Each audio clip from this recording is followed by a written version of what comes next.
In this fall, man, this is very tough. In this fall, I'm going to take my talents to South Beach and join the Miami Heat. Welcome back to the show. The newest member of the Miami Heat joins me from Greenwich, Connecticut. LeBron James, in the 34 minutes or so since you made your announcement, what text message or phone call that you've gotten has impacted you the most?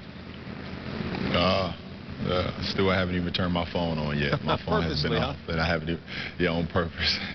But I'm going to call my mom right after this, after I'm done sitting down with Jim and sitting down with you guys, and just hear her again. Of the handful of people that knew, because you said it was just a handful, which of those people said something to you that meant the most?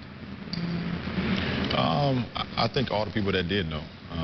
You know, my right-hand man, Maverick Carter, my agent, Leon Rose, you know, Randy Mills and Richard Paul, and, you know, the lady, you know, there's a lot of people in my household that I kind of look toward to on, you know, how they felt, you know, and it all came. It all was the same. It was you know, what's gonna make you happy. We can tell you where you should go. We can tell you what you should do, you know, but you have to do what's gonna make you happy, and that was some good advice. LeBron, you know that there are people in Cleveland who are very hurt right now, very angry. They feel betrayed. You also know there have always been people who complain that athletes make decisions because of money instead of winning. You clearly did not. You would have got more money in Cleveland. So how do you yourself come to grips with what seems like a catch-22? Well, that's what happened in this business sometimes, Stu, man. And, you know, it had nothing to do about money for me. Because just like you said, I could have easily taken the money, you know, or I could have asked Cleveland to do a sign and trade, and I could have got the 6th year and got more money. It wasn't about money. For me, it's about uniting with two guys, uniting with a franchise that I believe we can compete for not just 1 year, but like I said, for these 5 years and maybe so on after that. So it had nothing to do with money. LeBron, congrats on your decision. It's John Barry. How long is it going to take for you to disrobe Mario Chalmers of the number 6 Miami Heat jersey that he's currently wearing? I think, you know, I give Mario a call, man, and see if we can work something out. Don't pay him for it. You know, that's how it usually works. You got to pay a guy for his number if he's already got it. But let's tell Mario not to worry about it. Hey, my biggest concern with you going down there is you and Dwayne Wade playing together. You're both unselfish players. You're both obviously 2 of the best 3 players in the NBA. How much of your game is going to change? Are we going to see the same LeBron James and the same Dwayne Wade now that you're both on the same floor? Well, I think the only things that may change is the points per game. You want me to do that? You know, what also may change is the minutes per game. But the way you see me and D. Wade approach the game every night and having that never die attitude will not change. The way we play on both ends of the court would not change. We would just be united now. Like I said, we don't have to have the pressure of going out and scoring 30 every night or shooting a high percentage or logging long minutes and worry about our team suffering because of that at times. So, you know, the way we approach the game, the same demeanor, the same grit, the same swagger to our game will not change. And that's the same thing with Chris also. His game won't change either. We won't just raise each other's intensity up. 7 seconds ago, Miami Heat ball, half court, timeout. What happens? The game's tied. Who's getting the ball? Well, I think that's Coach. Coach Spoelstra is going to call the best play, put the ball in the best hands of the guy that he believes is going to make that shot, and we're going to live with that. This is not about, you know, me downgrading D. Wade or D. Wade downgrading Bosh. We're going to lift each other up, you know, and at that point in time, if D. Wade get the shot and he nailed it, we're going to be with him. If he miss it, we're going to be with him. The same with Bosh. If he make it, we're going to be with him, and we're going to move on to the next. And if he missed, the same way.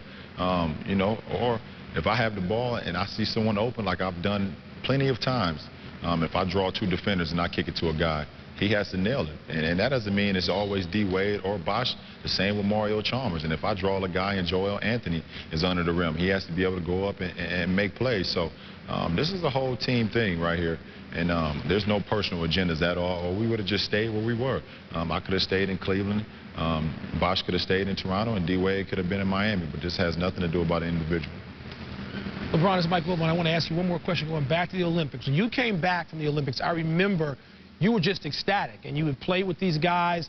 And I'm wondering how much of this what we're seeing now, this final product of you guys joining forces, started then? When was this hatched, and what did the Olympic experience mean to it? I think it was something in the making.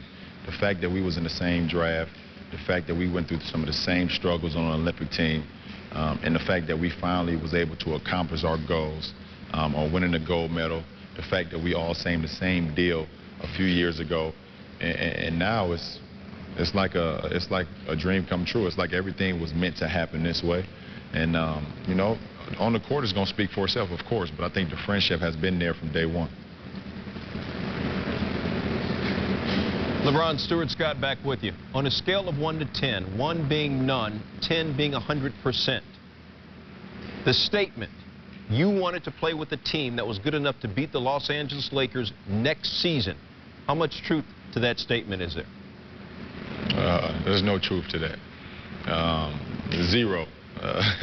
Or, you know, for me, I wanted to play with a team that can challenge themselves every day and give themselves the best possible chance to win for a long period of time, because I believe my abilities will be here for a long time. All right, LeBron, since you and Vitamin Water go way back, you gave one of their Facebook fans a chance to ask you a question on the show. So here it is. The question is from Mike in California. LeBron, we all saw a game of horse by President Obama at halftime of the NCAA Finals. How long would President Obama last in a game of horse with you? I think President Obama will hold his own, man. I seen him shoot the ball. He's a lefty, too. So, you know, pretty much all lefties can shoot.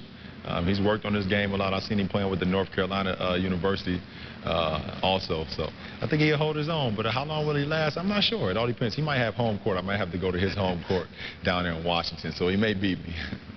From South Beach to 1600 Pennsylvania Avenue. LeBron, I know from experience, President Obama, he got nice lefty handle, nice lefty jump shot. He beat me in the game on one-on-one. So next time I play him, will you be my coach?